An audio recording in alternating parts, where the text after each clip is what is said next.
months ago, Adrian and I published our photo book, Pentridge Prison Inside Out. Long story short, Adrian took the photos, I put the book together. Adrian is going to tell you when he took his first photo and why he chose the photo. It's about 12 years ago I started taking pictures of that prison. I was sneaking through fences and sticking my camera in those and through keyholes in. And eventually, over a 12-year period, I gathered quite a substantial amount of photographs. And I'm showing Katrin, she said we should make a book out of it. And that's what happened. Great. After an introduction about the prison grounds and a brief history of Pentridge, we're going to talk about each division and show heaps of photos. If they're not taken by Adrian or me, it is clearly stated as such.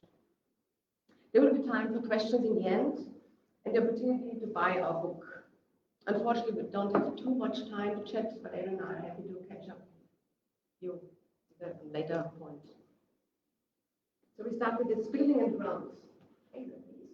Yeah, I'm quite surprised by the number of people I've come across during the putting this book together that didn't realise that most of the buildings in Pentridge are still standing. They think that a substantial amount has been knocked down and demolished. The only buildings that were demolished were J Division, which is the youth division. That was built in 75 and knocked down in about 2015-16. And there was K Division, which was Jaka, which a lot of people probably still familiar with. And that was knocked down. But other than that, the only buildings too have been knocked down were warehouses, ancillary offices, things like that. Nothing of any great importance. So I don't have to read. That's about it, Katrin. Sorry. I'm now giving a brief history of the former prison. Let me take you back to the 1840s. Melbourne started to grow and there was need of much road construction, principally the one to Sydney. Much of this work was undertaken with the use of convicts who had been sentenced to hard labor on the roads. The authorities soon saw the need for an outstation with a stockade along the road.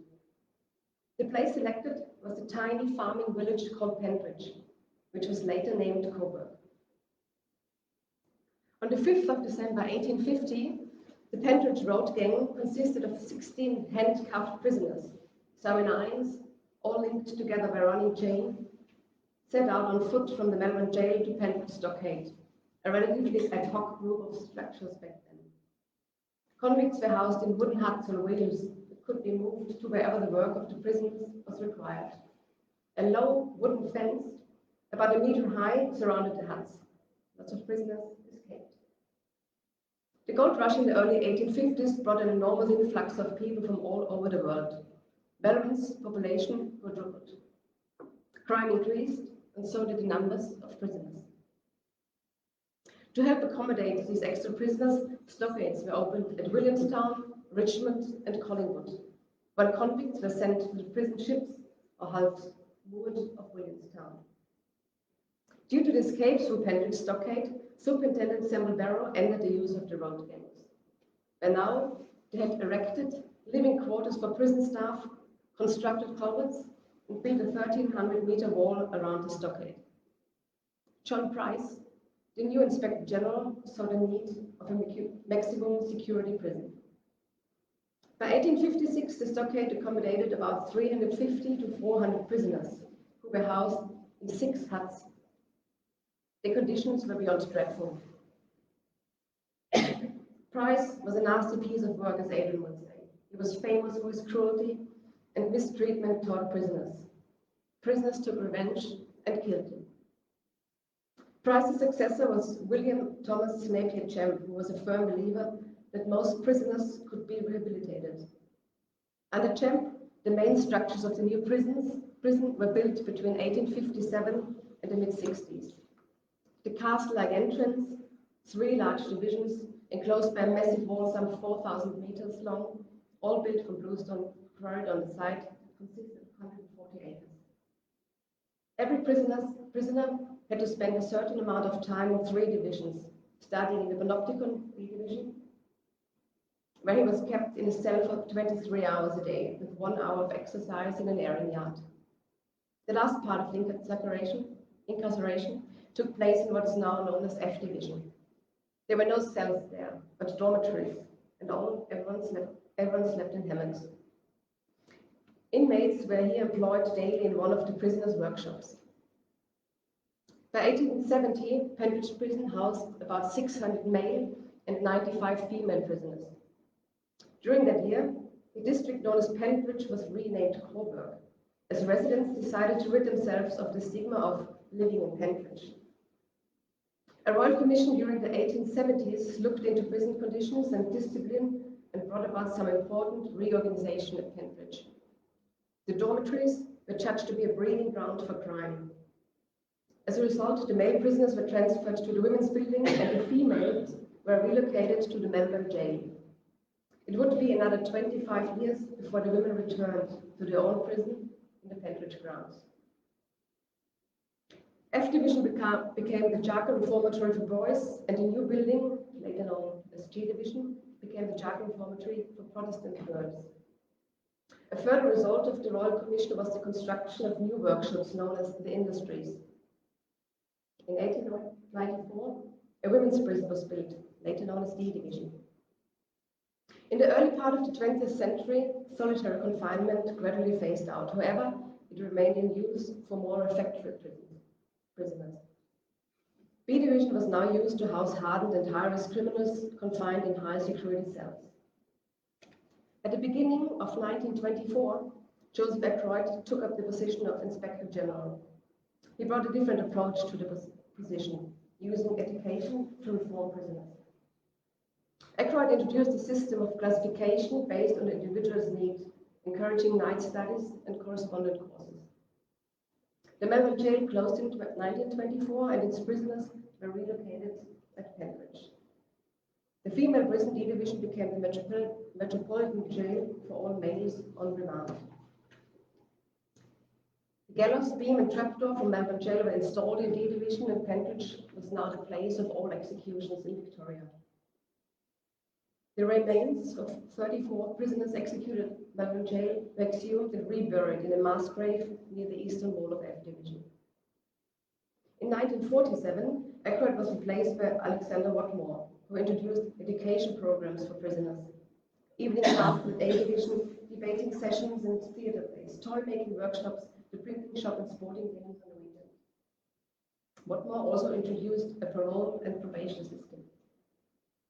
Between 1949 and 1955, 19 escapes occurred.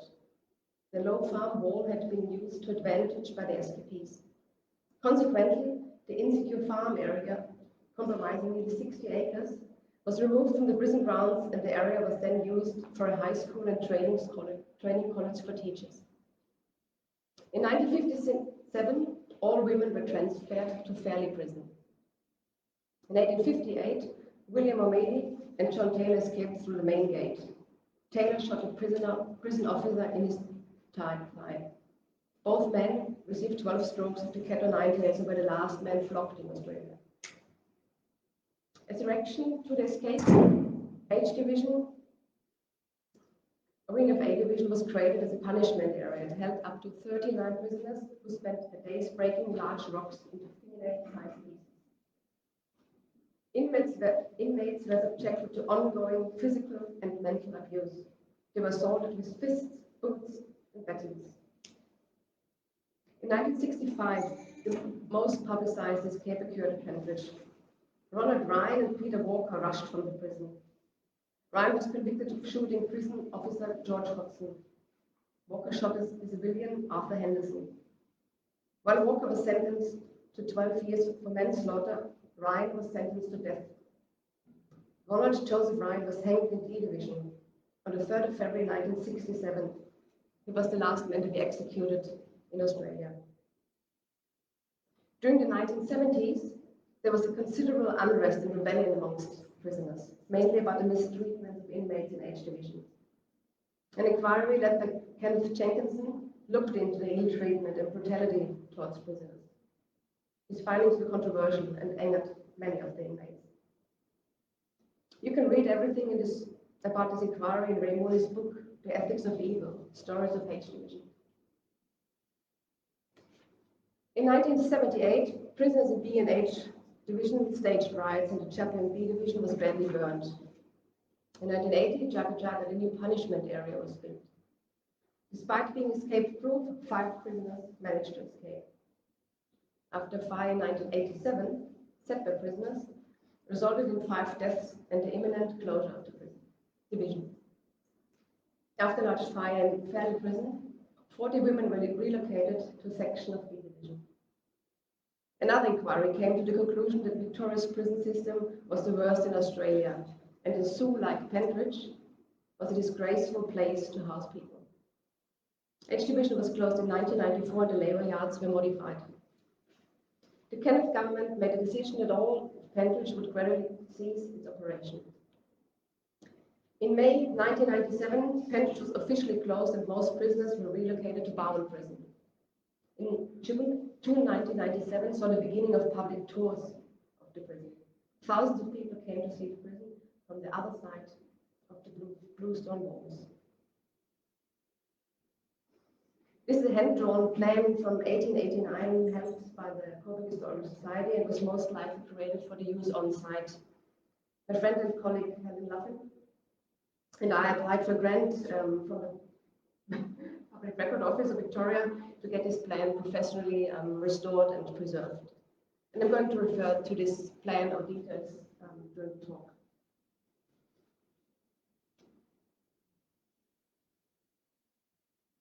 Oh, the most imposing entrance to Pentridge was completed about 1858. The entire area, which covered about 140 acres, was enclosed by 4 kilometres of bluestone wall. Some a little lower in the other parts down in the market gardens and that, where it was quite common for escapes to be carried out and things to be thrown over the fence by friends of prisoners with tennis balls with drugs and things and guns and all sorts of weird things. Anyway, the areas within the prison were walled off too. There were 3 sections to the prison. At the main gate was the main centre of the prison. To the southern side was A, J and H.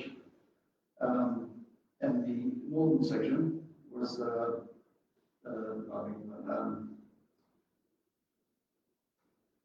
E, F and G.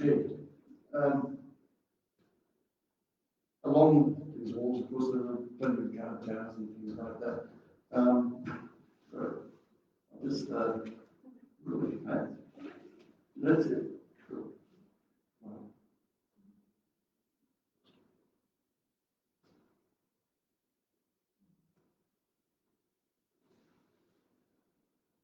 Wow. There were numerous escapes, as I said.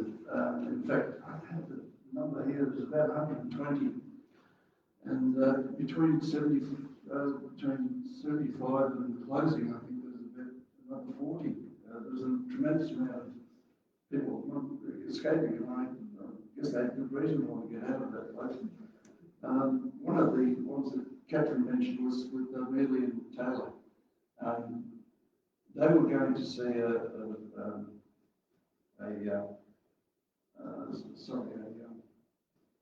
a lawyer up near the main gate there. They somehow got a handgun and scissors, and while they were in the queue, one of the guards opened a grill to let a prison officer out, and they charged him, pushed him to the ground, shot him in the thigh. I don't know if it was an accident or not, and then escaped through the main door.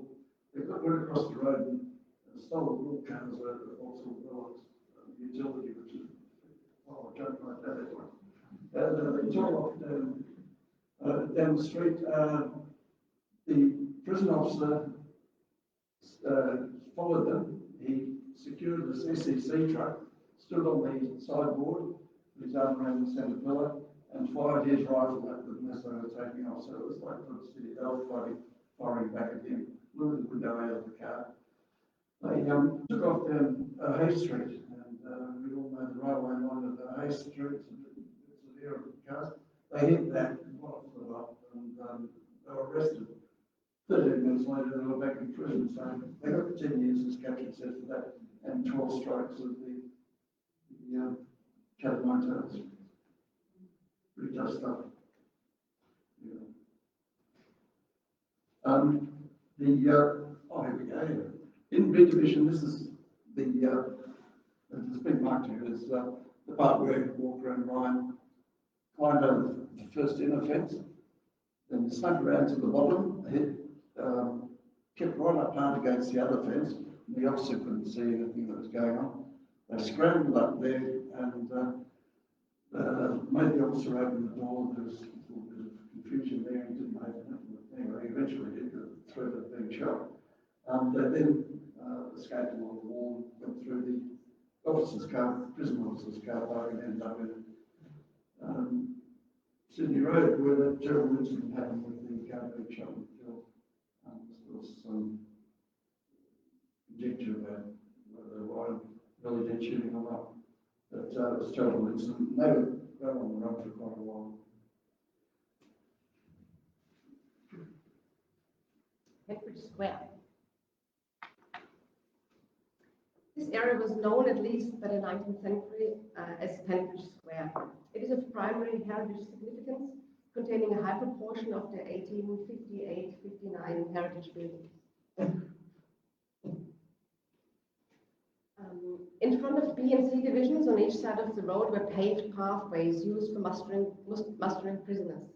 The remainder of the square was divided into rectangular grass areas with leading paths to the hospital and other buildings. The layout of Pentridge is more typical of 19th century military barracks planning than of prison planning in Australia. Prisons had to muster before and after the transfer to the workshops, quarries, and other work sites. Its size and centrality emphasize the importance of prison labor at Pentridge. This photo is taken a couple of years ago by Adrian. It's a photo from 1992, held by the Curated Historical Society. Shows a little pool for the prisoners. Yeah, guards towers. There are approximately 10 guard towers on the circumference of the walls there. There were others inside the yard too. These guard towers were terrible. They were subject to all sorts of weather. There's no heating or conditioning in them. The officers as well, up until fairly late in prison life, resorted to using buckets for the toilet. They'd be lowered down on the road in the prison, prison control would be their whole area. So that was, I guess if you're really naughty, you'd sit up there.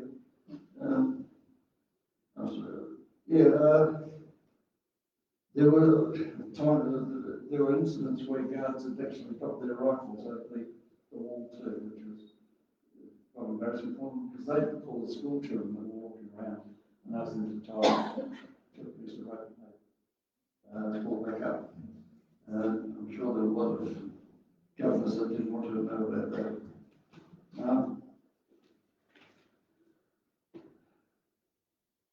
Yes, sorry. A division. A division was largely constructed between 1860 and 1865 and originally intended to serve as a separate female prison. Here you can see the letters F and P on the map. To the left, female prison. To accommodate women who had previously been held at the Western Prison or on the Hulk, the prison ship Sacramento. The building served in this capacity for a very short period before the women were transferred back to the Melbourne jail the following year. The main entrance to the female prison was from the north gate in the western boundary, now James Street.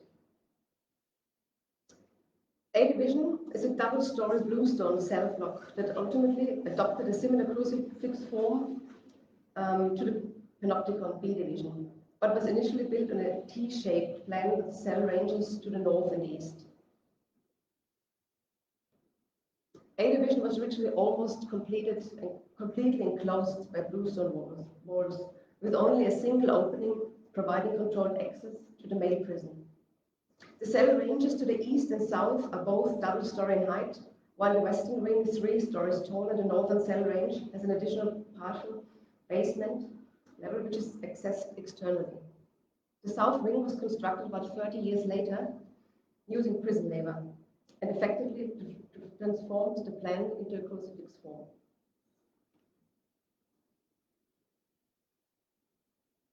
The central corridor.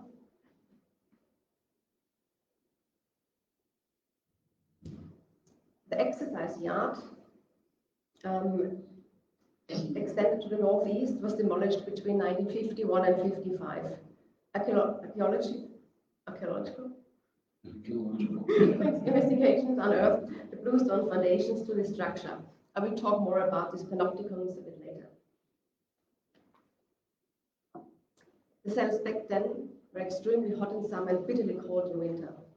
Each cell measured approximately 3 meters by 2 meters and contained a bed, a lidless toilet, a cold water tap and basin, a small table, and a stool. In its more recent history, nighttime activities took place in A Division, such as writing and presenting plays to fellow inmates, and occasionally to outside audiences. Playwright and author Ray Mooney completed a bachelor's degree in social science while in prison in H Division. He was the first prisoner to do so. This division also housed several political prisoners at different times, particularly for demonstrating against Australia's participation in the Vietnam War. In 1957, as a result of the short-lived escape from B Division, as Adrian mentioned,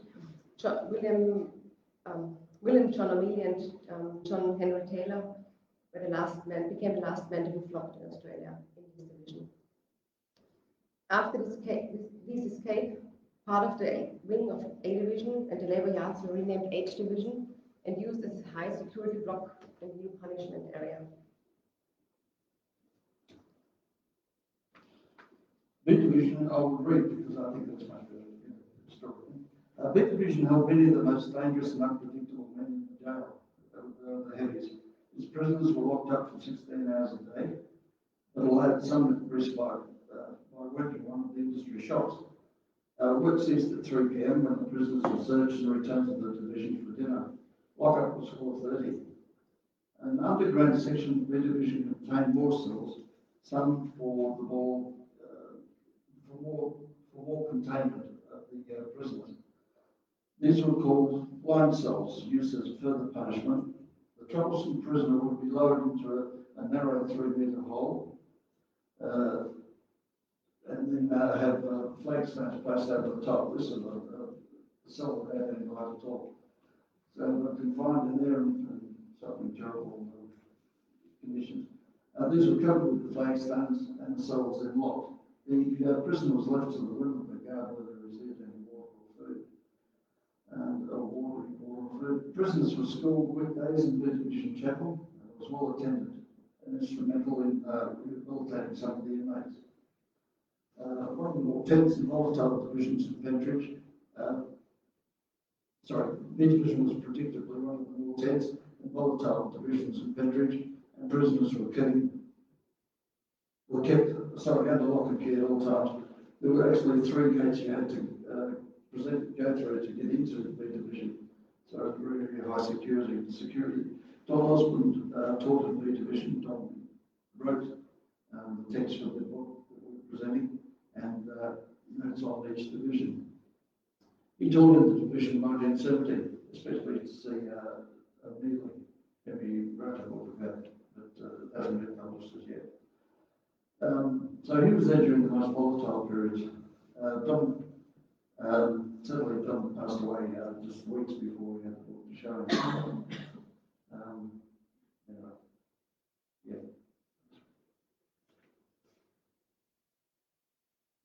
yeah. I'm going to talk about the airing yards. Chapel. Airing yards. Not the airing yards.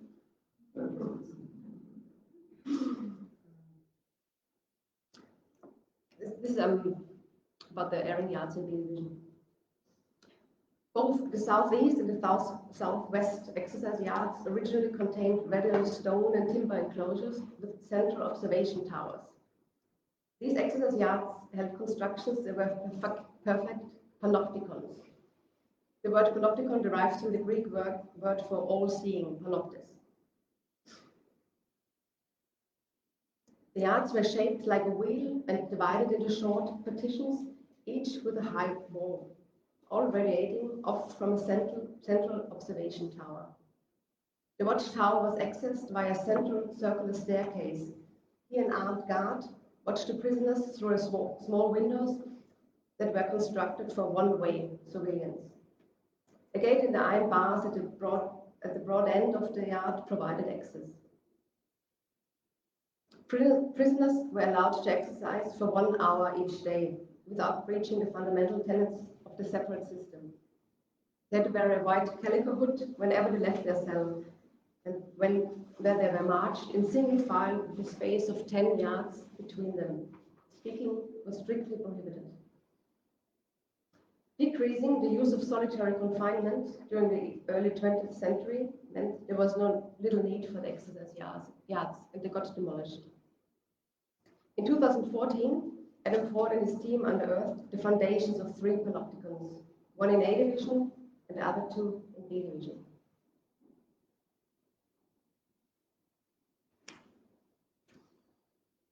One of the most horrible parts of Pentridge was an area called C division, which was knocked down around about over a period of a couple of years, 73, 74.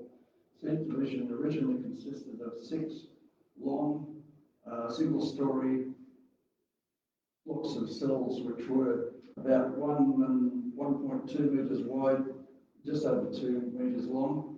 No windows, no water, no light, no electricity, nothing. And the prisoners were locked in there for up to 16 hours a day. They'd be sent in there if you drunken, disorderly vagrants, very, very minor charges, but under the most horrible conditions that one could expect. People spent years in there with absolute disgrace. In fact, in the late 1800s, it was said that they were fit for dogs. They were used up until around about 73. And the number of divisions, or number of cells decreased.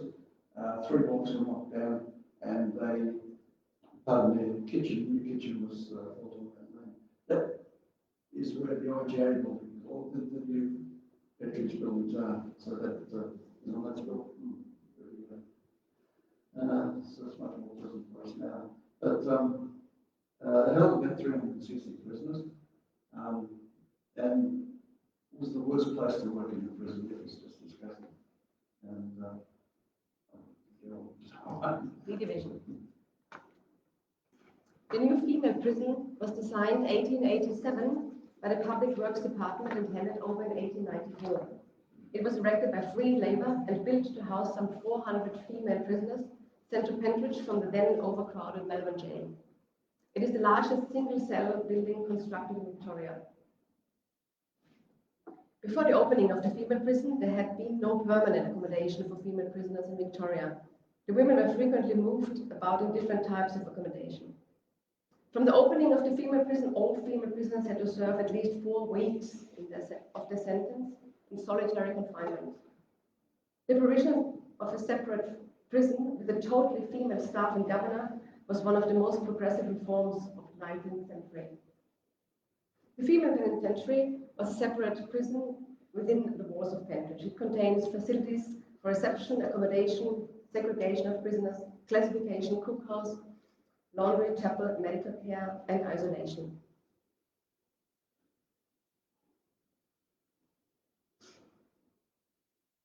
All cells were sewered, had running water and gas lighting.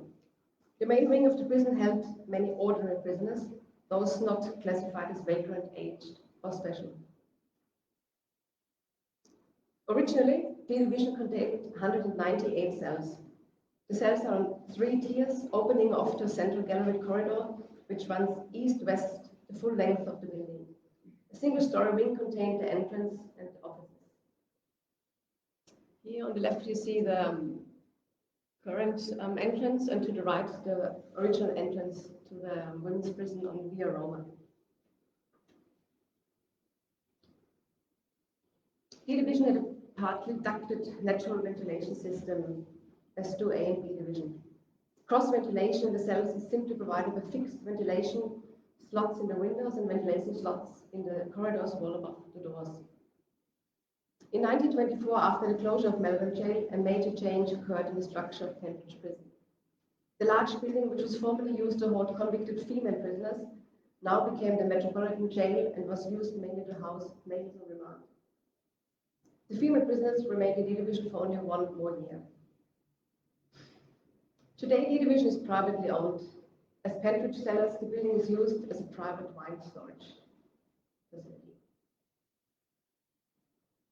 After the closure of Melbourne Jail, the Metropolitan Jail, D Division, became the site of all executions in Victoria. The gallows and the trapdoor from the Melbourne Jail were installed in the central corridor. By this time, only the most serious crimes resulted in the death penalty, and after World War II, most death sentences were commuted to life imprisonment. Consequently, only 11 executions took place in Pentridge from 1924 until the abolition of the death penalty in 1975. 10 Australians and 1 American soldier, Edward Leonsky, were hanged. Ironic side story. The gallows were installed by carpenter prisoner David Bennett. He was in there for armed robbery. On release, Bennett raped a 4-year-old girl and became the first man hanged at Pentridge. On the gallows he had installed there. Bennett was also the last person executed in Australia for a sexual offence. Condemned prisoners spent their last hours in a cell on the second tier in the main central corridor, close to the gallows.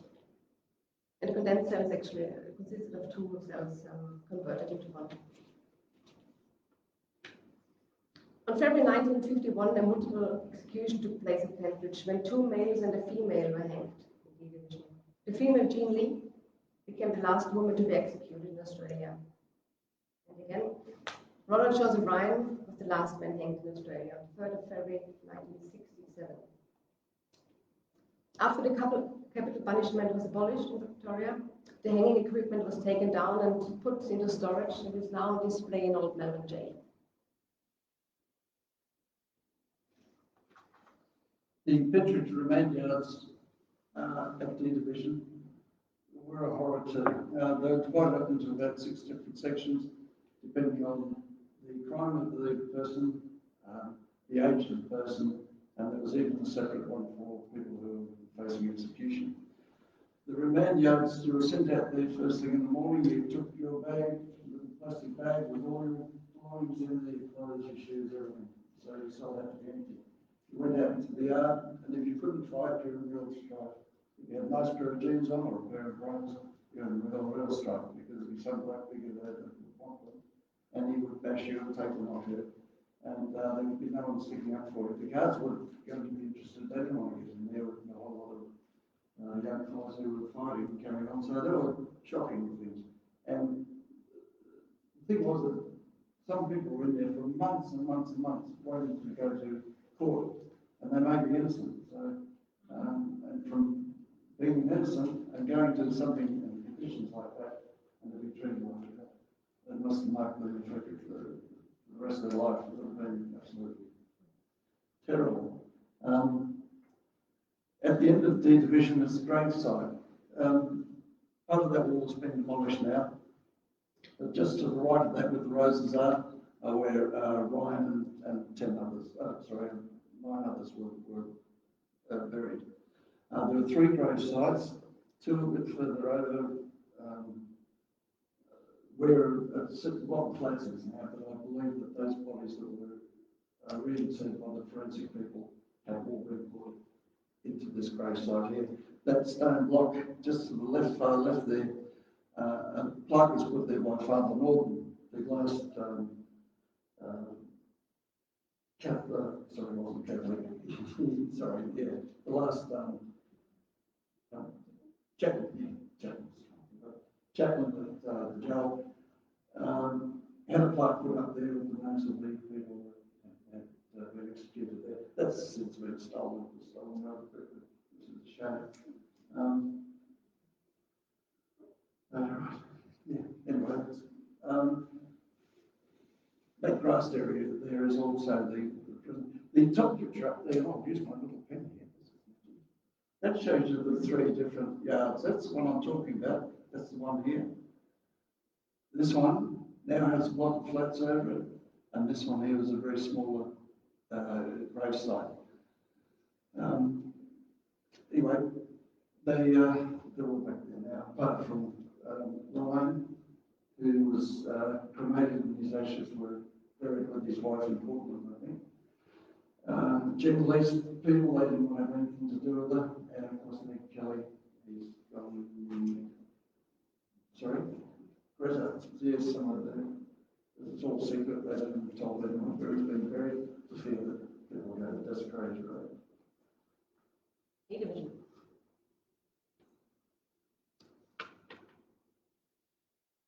The two-story bluestone building located opposite B Division in Pentridge Square was built in 1859 under Inspector General William Jem, along the lines of a typical 19th century hospital, and operated as the prison infirmary for many years. It was originally constructed in a U-shaped plan with wings extending to the rear. A visitor in 1866 wrote, "There is a hospital also of which any provincial town in the three kingdoms might be proud. For the comfort of the patients, it has large, roomy apartments, well ventilated." In 1959, all medical and psychiatric services were shifted to G Division, and the hospital was converted into dormitory areas on each level and was used to house prisoners serving long sentences. From 1960 onwards, it was known as E Division.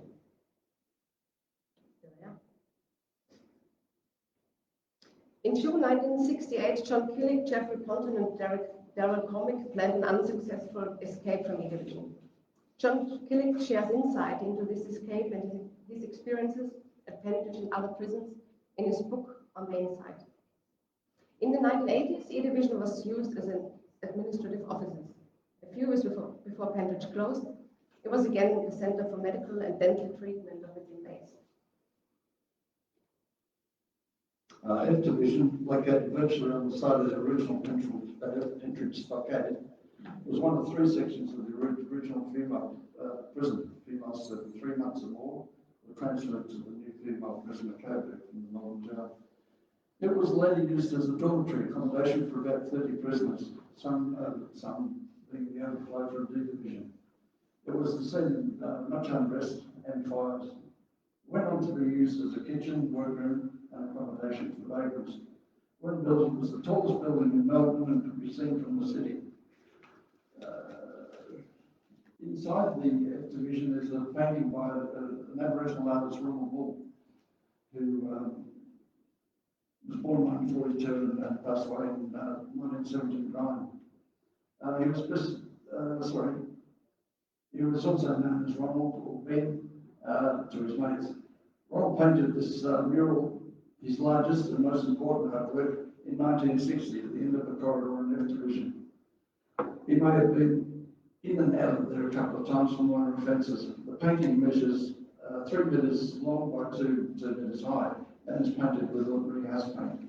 It is in relatively still good condition insofar as the colours are still good. Has been knocked around a bit by having cabinets built up against it. One of those cabinets were removed that took strips of paint off, which is a shame. The mural was on the Victorian Aboriginal Heritage, which is still protected under the Act. Ronald died of cardiovascular disease at home in Montalban, and was survived by his wife and daughter Katrin.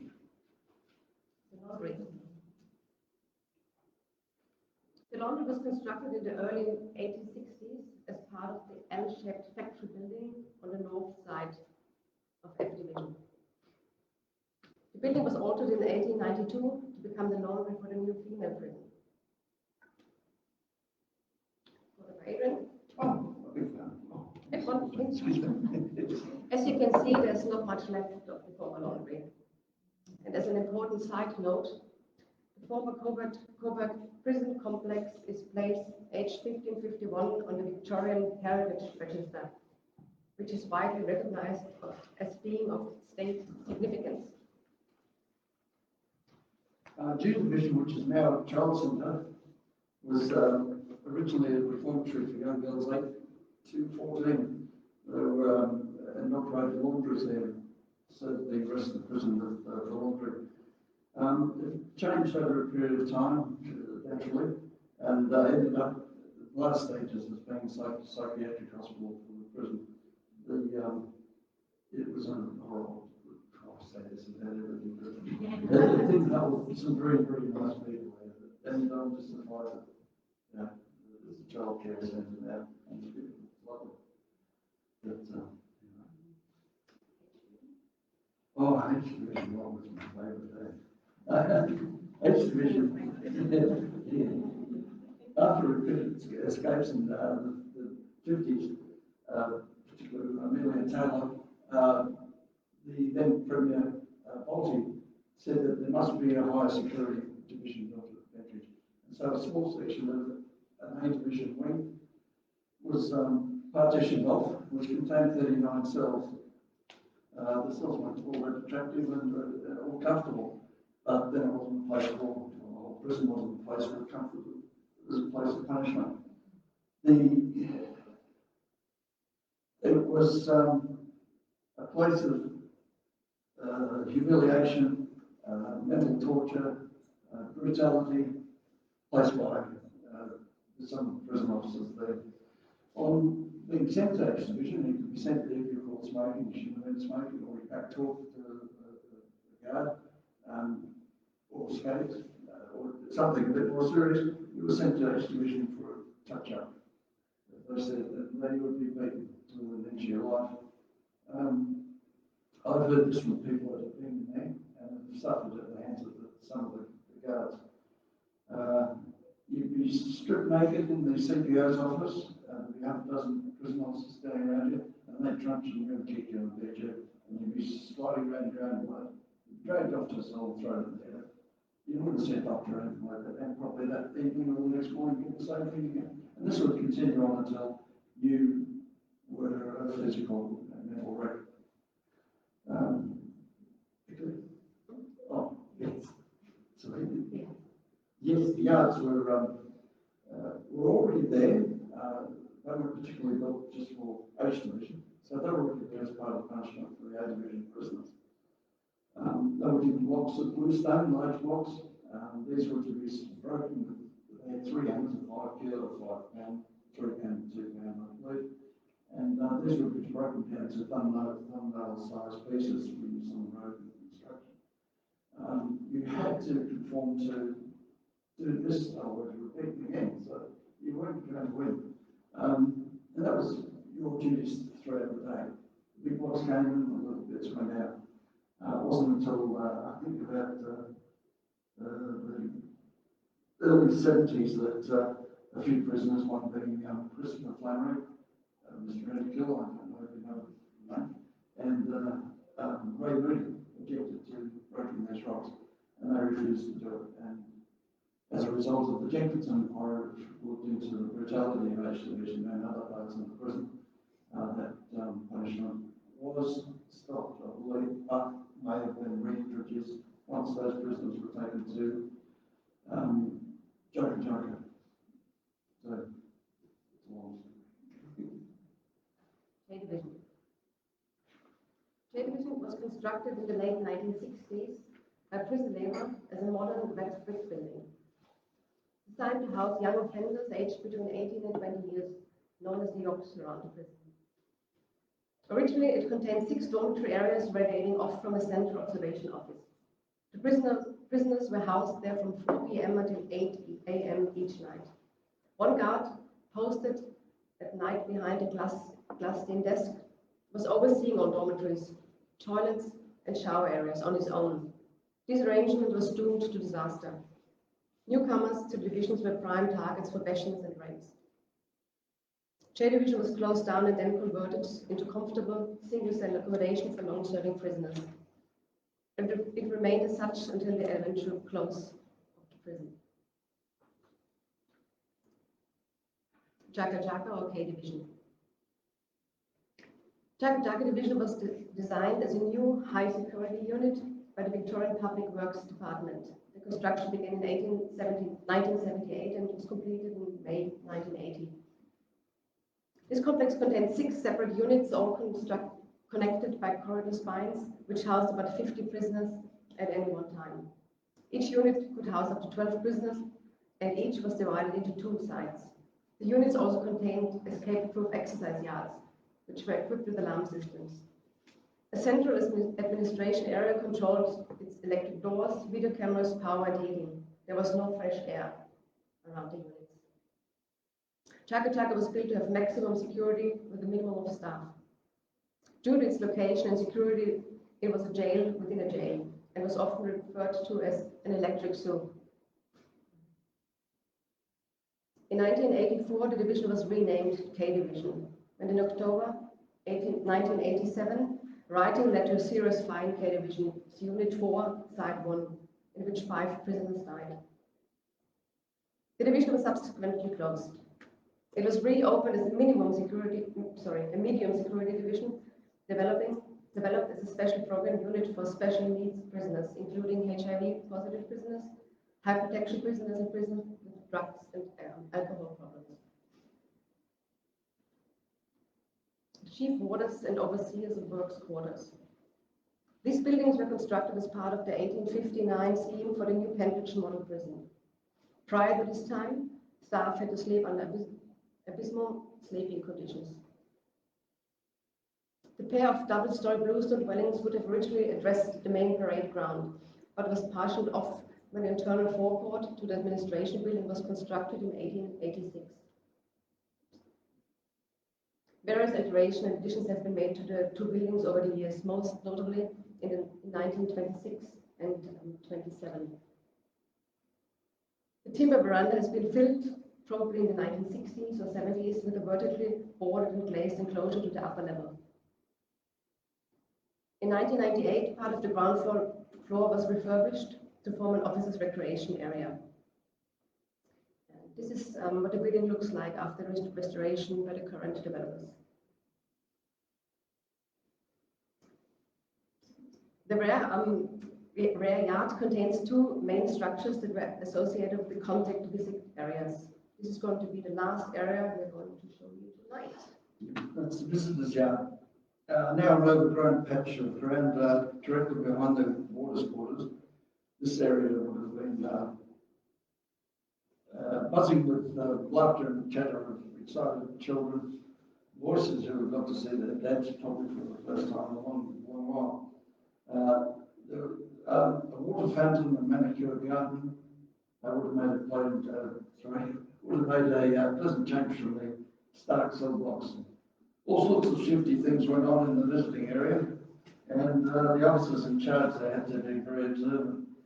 Drugs being transferred, weapons, and a little bit too much contact. But it was a handful for them to observe going on, so well. But that's it. As Heidi mentioned before, Adrian Atlanti and I started our new project, Pentridge Voices. We're going to collect oral and written history about Pentridge.